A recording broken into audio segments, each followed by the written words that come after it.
नमस्कार साथियों, राजस्थान इंस्टीट्यूट के ऑनलाइन प्लेटफॉर्म पर आपका स्वागत एवं अभिनंदन है। साथियों, आज हम बात करेंगे अधिगम के सिद्धांत। तो आपका आज जो है 20वां लेक्चर है, 20वां लेक्चर है। अधिगम के सिद्धांतों के बारे में बात करेंगे। अब आपका जो है सिलेबस ज़्यादा नहीं बचा है, जो है आपका लगभग 15 से 20 लेक्चर में आपका जो है ये कंप्लीट हो जाएगा। तो यहाँ पर आज हम बात करने वाले हैं अधिगम के सिद्धांत। तो अधिगम के सिद्धांतों के बारे में आज हम जानेंगे। देखिए, मैं आपको बता देता हूं, यहाँ पर अधिगम के सिद्धांत दो प्रकार के होते हैं। दो तरह के अधिगम के हम सिद्धांतों की बात करेंगे। फर्स्ट यहाँ पर है एसआर थ्योरी, जिसे हम कह देते हैं अधिगम के साहचर्य के सिद्धांत। फर्स्ट होते हैं यहाँ पर अधिगम के साहचर्य के सिद्धांत। साहचर्य के सिद्धांत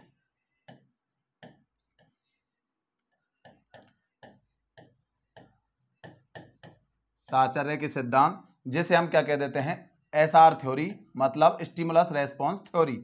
एसआर थ्योरी के नाम से इसे हम जानते हैं। एस का मतलब स्टिमुलस और आर का मतलब है यहाँ पर रेस्पॉन्स। स्टिमुलस और आर का मतलब क्या है यहाँ पर, रेस्पॉन्स। स्टिमुलस, रेस्पॉन्स और थ्योरी का मतलब सिद्धांत। दूसरा सिद्धांत यहाँ पर है अधिगम के ज्ञानात्मक क्षेत्र के सिद्धांत। अधिगम के ज्ञानात्मक क्षेत्र के सिद्धांत। ज्ञानात्मक क्षेत्र के सिद्धांत जिसे हम कह देते हैं यहाँ पर एसओआरटी थ्योरी। एसओआरटी, एसओआरटी, एसओआरटी मतलब एसओआर थ्योरी भी कह देते हैं इसको, एसओआरटी भी यहाँ पर कह देते हैं। तो एसआर थ्योरी, एसओआर थ्योरी यहाँ पर हम बोल देंगे।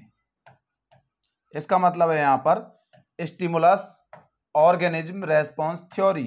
Stimulus organism response theory.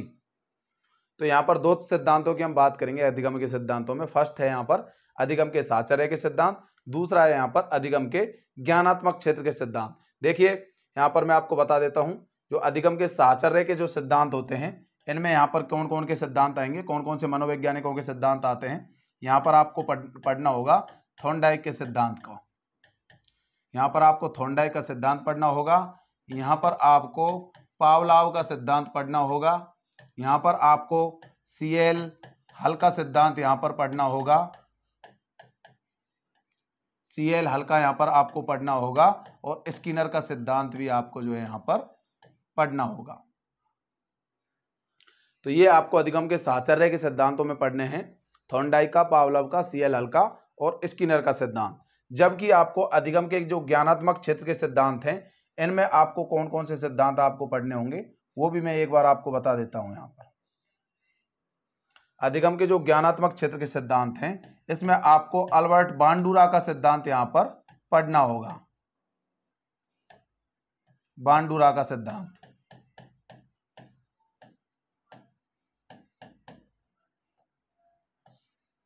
यहाँ पर आपको अल्बर्ट बांडुरा का सिद्धांत भी जो है आपको यहाँ पर अधिगम के ज्ञानात्मक क्षेत्र के सिद्धांतों में पढ़ना होगा। और भी सिद्धांत हैं काफी जो कि आपको पढ़ने होंगे, उन सभी की मैं आपको यहाँ पर जो है बता दूंगा कौन कौन से सिद्धांत हैं। सबसे पहले मैं यहाँ पर स्टार्ट कर देता हूँ एक बार अधिगम के साहचर्य के सिद्धांतों के बारे में। तो साहचर्य के कौन कौन से सिद्धांत हैं, सबसे पहले मैं यहाँ पर उनकी बात करता हूँ। देखिए साथियों, अधिगम के जो साहचर्य के सिद्धांत हैं, उनमें सबसे पहले मैं आपको यहाँ पर बता देता हूँ थॉर्नडाइक का सिद्धांत। मोस्ट इंपॉर्टेंट है थॉर्नडाइक। थॉर्नडाइक का सिद्धांत।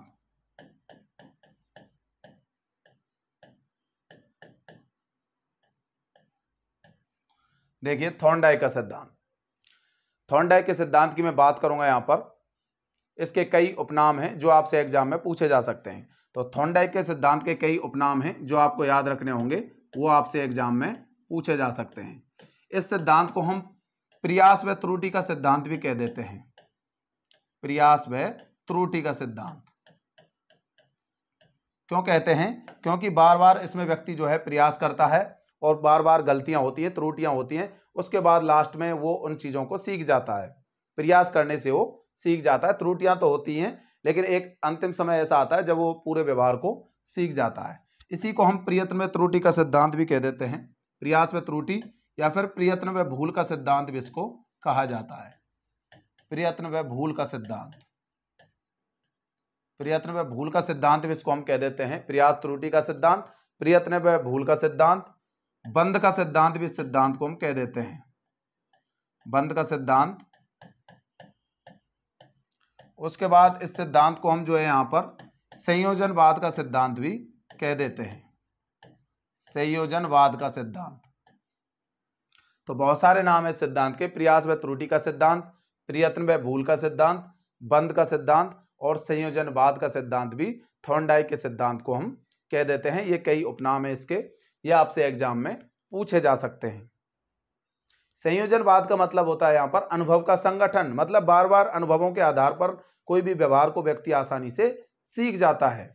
इस वजह से इसको हम संयोजनवाद या अनुभव संगठन का सिद्धांत भी कह देते हैं।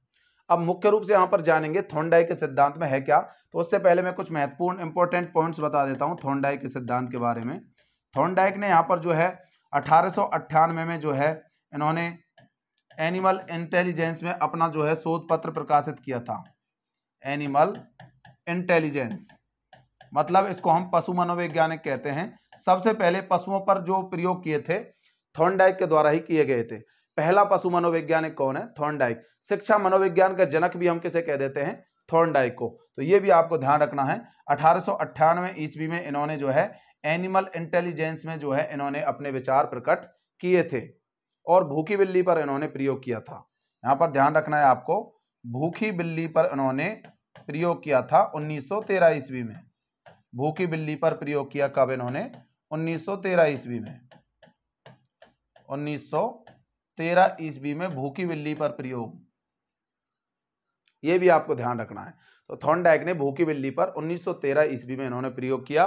एनिमल इंटेलिजेंस में इन्होंने जो है अपने विचार प्रकट किए और इन्होंने बताया कि प्राणी या फिर जंतु जो होता है बार बार प्रयत्न करता है और उसके बाद उसकी त्रुटियां भी होती हैं। बार बार प्रयत्न करने से जो है उस चीज को अंत में वो अपने व्यवहार में जो है सीख जाता है और सफलता प्राप्त कर लेता है। जैसे कि यहाँ पर मैं आपको बता देता हूं,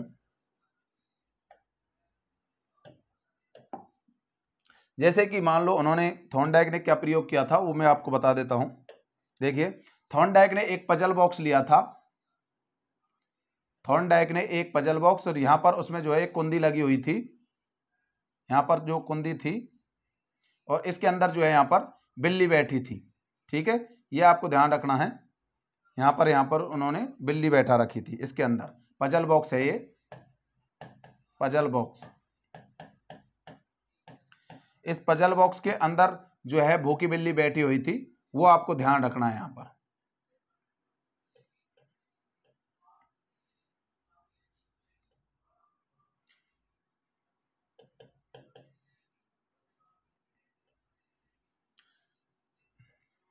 ये आपको ध्यान रखना है, ये भूखी बिल्ली है। यहाँ पर देखिए डायग्राम सही से नहीं बना है, लेकिन थोड़ा आपको समझने की दृष्टि से यहाँ पर ध्यान देना है।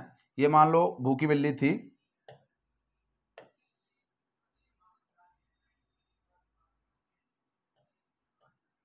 ठीक है। तो यहाँ पर आपको ध्यान देना है, ये भूखी बिल्ली थी, इसके अंदर बैठी थी और बाहर एक मछली थी। बाहर उन्होंने मछली का एक टुकड़ा पटका,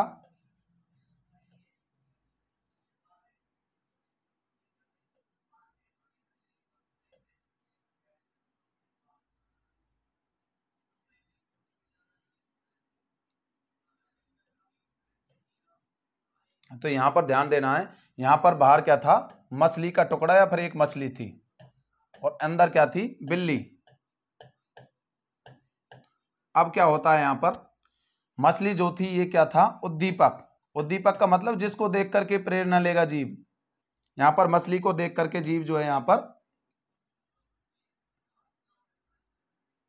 देखिए साथियों, यहाँ पर ये मछली थी, मछली क्या है, उद्दीपक की तरह है यहाँ पे, ये ध्यान रखना, मछली क्या है यहाँ पर, उद्दीपक है। और बिल्ली क्या है यहाँ पर, अब बिल्ली जो है यहाँ पर अनुक्रिया करेगी, उद्दीपक को देख करके यहाँ पर बिल्ली क्या करेगी, अनुक्रिया करेगी।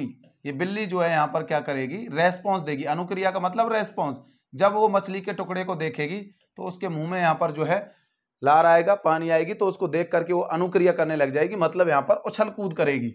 मछली को देख करके बार बार बिल्ली जो है पजल बॉक्स के अंदर उछल कूद करेगी।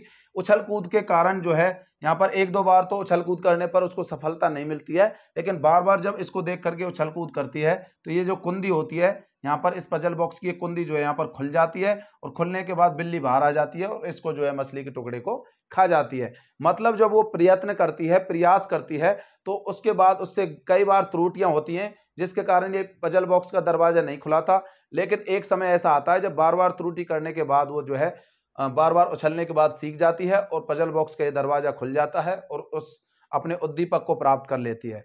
लेकिन हर बार जब वो इसी प्रकार उछल करके और इस दरवाजे को खोलना जो है सीख जाती है और अपने टारगेट को प्राप्त कर लेती है, तो प्रयत्न करने के बाद जब त्रुटि को वो सुधार लेती है तो वो बाद में उसके व्यवहार में यहाँ पर स्थायी हो जाता है। तो बार बार प्रयत्न करने से बिल्ली जो है अपनी सफलता को प्राप्त कर लेती है। इस वजह से सिद्धांत को हम प्रयत्न व त्रुटि का सिद्धांत, प्रयत्न व भूल का सिद्धांत भी कह देते हैं। और बार बार अनुभवों के कारण उस चीज को सीख जाती है, इसलिए इसको संयोजनवाद का सिद्धांत कहते हैं। संयोजनवाद का मतलब अनुभवों के संगठन का सिद्धांत यहाँ पर कह देते हैं। तो ये आपको यहाँ पर ध्यान रखना है थॉर्नडाइक का सिद्धांत। इन्होंने जो है यहाँ पर 1898 ईस्वी में एनिमल इंटेलिजेंस में अपना शोध पत्र जो है प्रकाशित किया था, और 1913 ईस्वी में भूखी बिल्ली पर जो है थॉर्नडाइक ने प्रयोग किया था। अब इस सिद्धांत के आधार पर उन्होंने कुछ नियम प्रतिपादित किए थॉर्नडाइक ने, उन नियमों की मैं बात करूंगा यहाँ पर। तो थॉर्नडाइक ने जो यहाँ पर नियम दिए थे उनमें सबसे पहले मैं यहाँ पर बात करूंगा सीखने के नियमों की। तो साथियों, सबसे पहले मैं यहाँ पर बता देता हूँ आपको सीखने के नियम क्या है। तो थॉर्नडाइक के सीखने के नियमों की यहाँ पर मैं बात करता हूँ।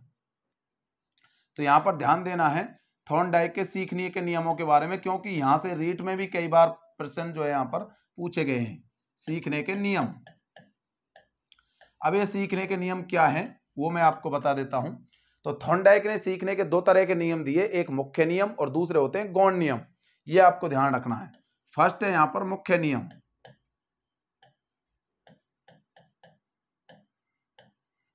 मुख्य नियम। दूसरे है यहां पर गौण नियम, ये भी आपको ध्यान रखना है, गौण नियम। अब मुख्य नियमों में कौन कौन से नियम थे इनके, उनकी मैं बात करूंगा, और गौण नियमों में कौन कौन से गुण थे, कौन कौन से नियम थे।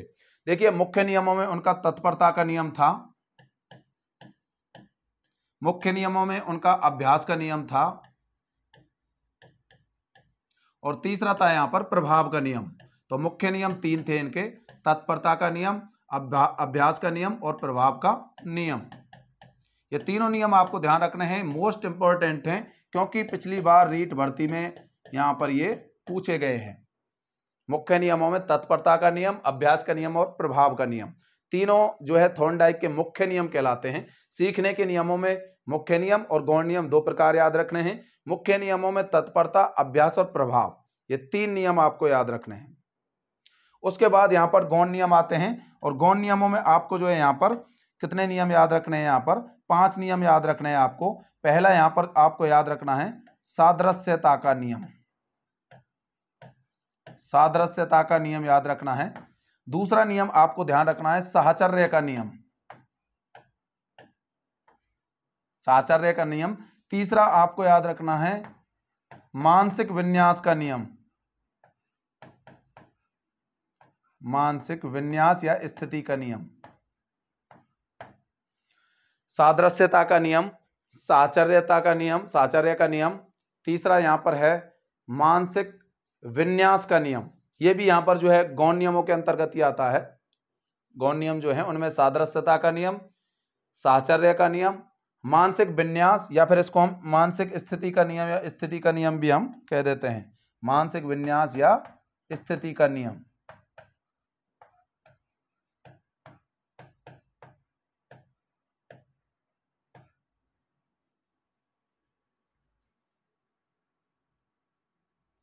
मानसिक विन्यास या फिर स्थिति का नियम, ये यहां पर इसके गौण नियमों में आ जाते हैं। सादृश्यता का नियम, साहचर्य का नियम, मानसिक विन्यास या फिर यहाँ पर स्थिति का नियम भी इसका जो है यहाँ पर गौण नियम कहलाता है।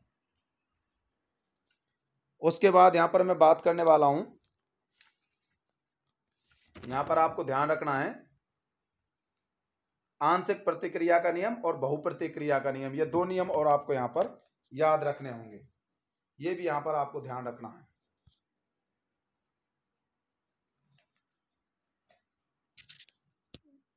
देखिए साथियों, यहाँ पर दो नियम और आपको याद रखने हैं। एक यहाँ पर याद रखना होगा आपको बहुप्रतिक्रिया का नियम, एक है यहाँ पर बहुप्रतिक्रिया का नियम,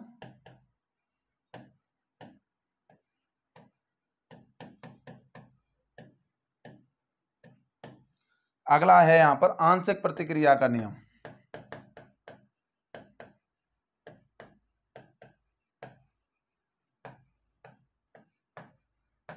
आंशिक प्रतिक्रिया का नियम। अब देखिए यहाँ पर मुख्य नियमों में तत्परता का नियम, अभ्यास का और प्रभाव का नियम, गौण नियमों में सादृश्यता का नियम, साहचर्य का नियम, बहुप्रतिक्रिया का नियम, मानसिक विन्यास या स्थिति का नियम और आंशिक प्रतिक्रिया का नियम, ये 5 हो गए। यहाँ पर 3 याद रखने मुख्य नियमों में, तत्परता, अभ्यास और प्रभाव, जबकि गौण नियमों में आपको 5 याद रखने हैं, सादृश्यता का नियम, साहचर्य का नियम, बहुप्रतिक्रिया का नियम, आंशिक प्रतिक्रिया का नियम और 5वां है यहाँ पर मानसिक विन्यास या स्थिति का नियम। ये गौण नियमों में 5 नाम आपको याद रखने होंगे। अब एक एक करके मैं आपको इनको समझा देता हूं, ये नियम क्या हैं। सबसे पहले मैं यहां पर बात करूंगा मुख्य नियमों की। मुख्य नियम देखिए, मुख्य नियमों में सबसे पहले मैं यहां पर बात करूंगा तत्परता का नियम।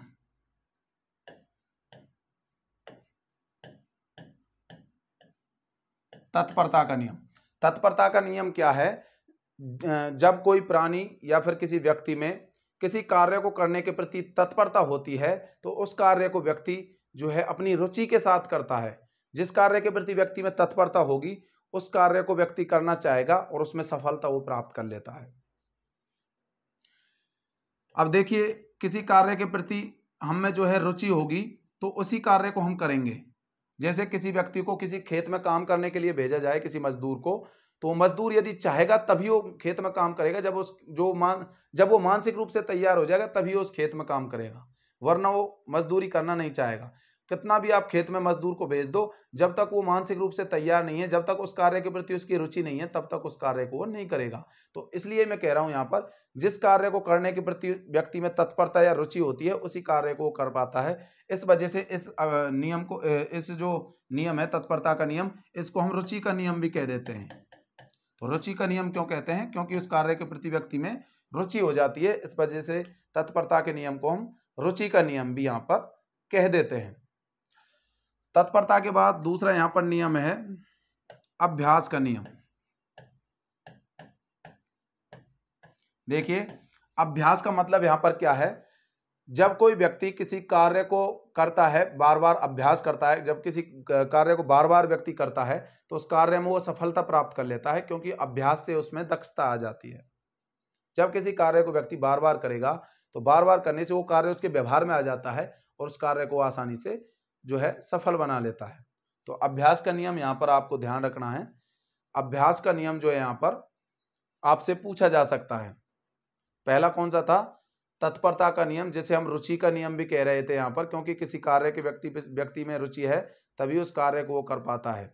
इसलिए इसलिए इस नियम को हम क्या कह रहे थे? तत्परता के नियम को रुचि का नियम भी यहाँ पर कह देते हैं। दूसरा नियम था यहाँ पर अभ्यास का नियम। अभ्यास के नियम को हम क्या कह देते हैं? उपयोग अनुपयोग का नियम भी कह देते हैं इसको हम। कई बार ये भी पूछ लिया जाता है एग्जाम में, उपयोग अनुपयोग का नियम। क्यों कहते हैं? क्योंकि जो कार्य हमारे लिए उपयोगी होता है उसी कार्य को हम करते हैं, अनुपयोगी कार्य को कोई भी नहीं करता है। उपयोगी कार्य होगा उसी का व्यक्ति बार बार अभ्यास करता है। व्यक्ति किस कार्य का अभ्यास करता है? बार बार जो कार्य व्यक्ति के लिए उपयोगी होता है। इस वजह से इस नियम को हम जो है क्या कह देते हैं? उपयोग या अनुपयोग का नियम भी यहां पर हम कह देते हैं। तीसरा मुख्य नियमों में तीसरा नियम है यहां पर प्रभाव का नियम।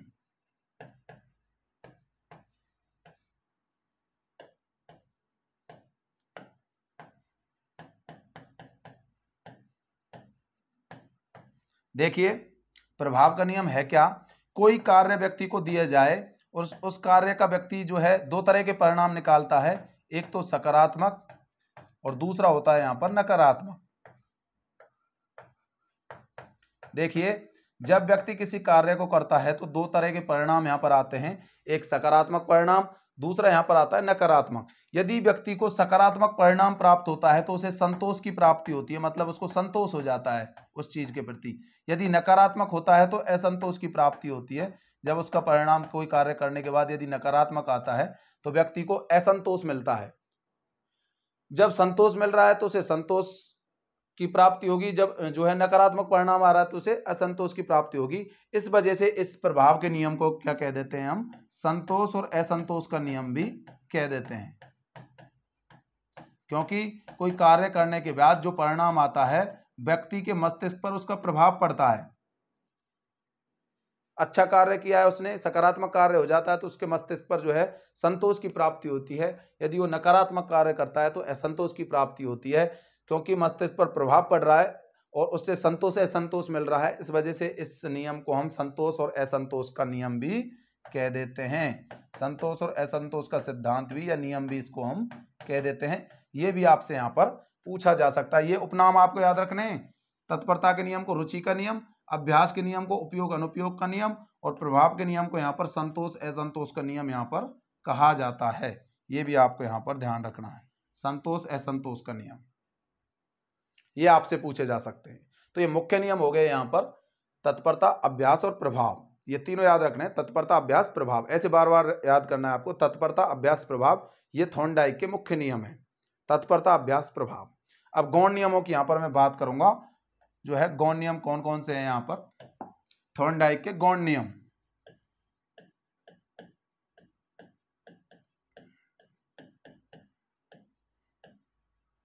देखिए साथियों गौण नियम उसके यहाँ पर जो है 5 हैं।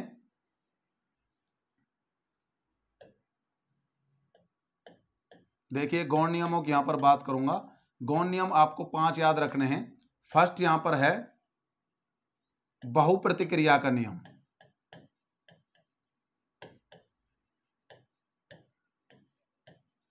देखिए इसका मतलब क्या है वो भी मैं आपको समझा देता हूं एक बार। बहुप्रतिक्रिया के नियम का मतलब है कोई भी व्यक्ति किसी कार्य को प्राप्त करने के लिए, मतलब अपनी सफलता को प्राप्त करने के लिए अनेक तरह से प्रयास करता है। जैसे एक जो प्रतियोगी होता है, जो तैयारी करता है कोई अभ्यर्थी, तो वो अपनी सफलता को प्राप्त करने के लिए अलग अलग तरह से प्रयास करता है, भिन्न भिन्न तरीके से प्रयास करता है। तो यहां पर बहु का मतलब अनेक तरीके से और प्रतिक्रिया का मतलब प्रतिक्रिया करता है, मतलब अनेक प्रकार की प्रतिक्रियाएं व्यक्ति करता है।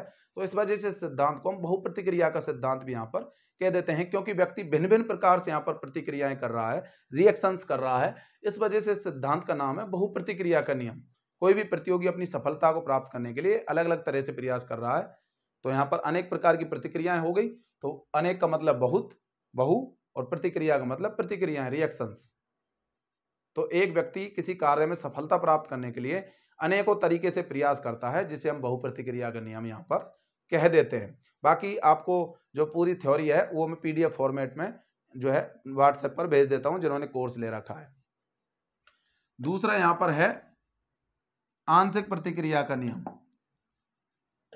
दूसरा यहाँ पर है आंशिक प्रतिक्रिया का नियम।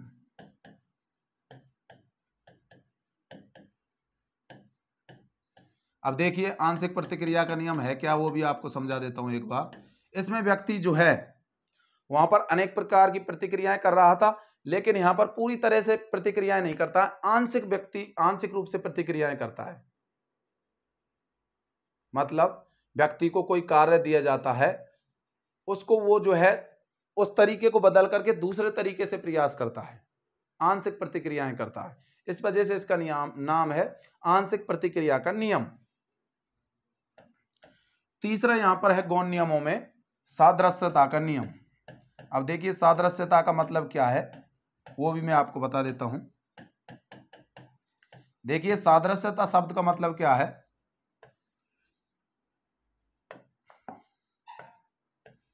देखिए सादृश्यता का मतलब होता है यहां पर किसी भी चीज को देख करके उसकी नकल करना। जैसे हम किसी व्यक्ति को साइकिल चलाते हुए देखते हैं तो हम भी उसको देख करके सीख जाते हैं। जैसे एक बच्चा किसी बड़े व्यक्ति को या बड़े लोगों को, किसी को भी, बड़े बच्चे को साइकिल चलाते हुए देख लेता है, तो उसकी नकल करके वो बच्चा जो है खुद भी साइकिल चलाना सीख जाता है।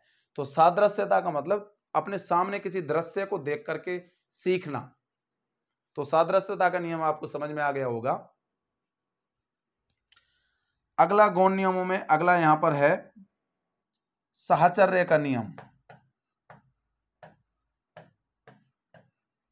साहचर्य का नियम, इसका मतलब क्या है वो भी मैं बता देता हूं। चौथा नियम है साहचर्य का नियम। कोई भी व्यक्ति जब किसी दूसरे व्यक्ति के साथ रहता है तो उनमें आपस में व्यवहार का आदान प्रदान होता है। साहचर्य का मतलब होता है एक दूसरे के साथ रहना। जब व्यक्ति दूसरे व्यक्ति के साथ साथ रहता है तो उनके व्यवहार में आदान प्रदान होता है। तभी तो कहते हैं कि तोता जो है वो मनुष्य की नकल सीख लेता, मनुष्य की भाषा सीख लेता, क्योंकि जब मनुष्य के साथ रहता है तो उसके व्यवहार का आदान प्रदान कर लेता है। मतलब उच्च व्यवहार जो है निम्न व्यवहार में परिवर्तित हो जाता है। तो जब तोता मनुष्य के साथ रहता है तो उसकी भाषा को नकल करना सीख जाता है। तो साहचर्य में रहने के बाद उनके व्यवहार का आपस में आदान प्रदान होता है। इस वजह से इसको हम साहचर्य का नियम, मतलब साहचर्य का मतलब होता है एक दूसरे के साथ रहना। तो साहचर्य का नियम आपको समझ में आ गया होगा। इसका मतलब क्या है। लास्ट यहां पर है गौण नियमों में मानसिक विन्यास का नियम।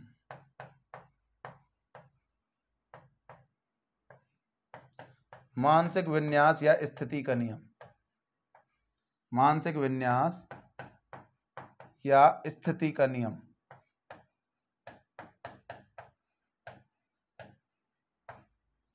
तो ये यहां पर समझ में आ गया होगा आपको नाम से ही, मानसिक विन्यास।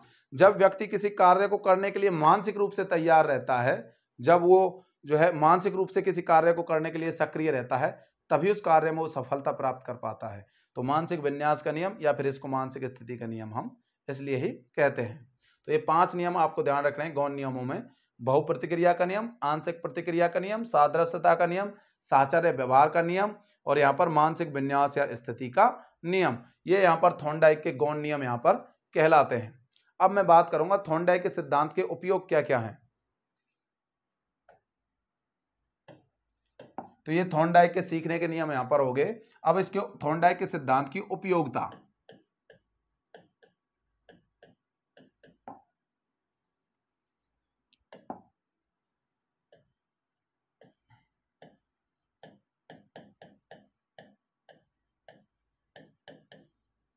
सिद्धांत की उपयोगिता।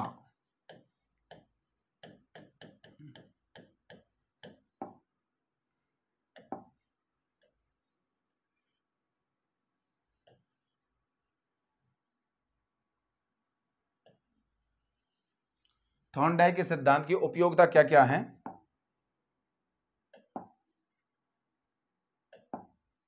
देखिए साथियों, यहां पर मैं आपको बता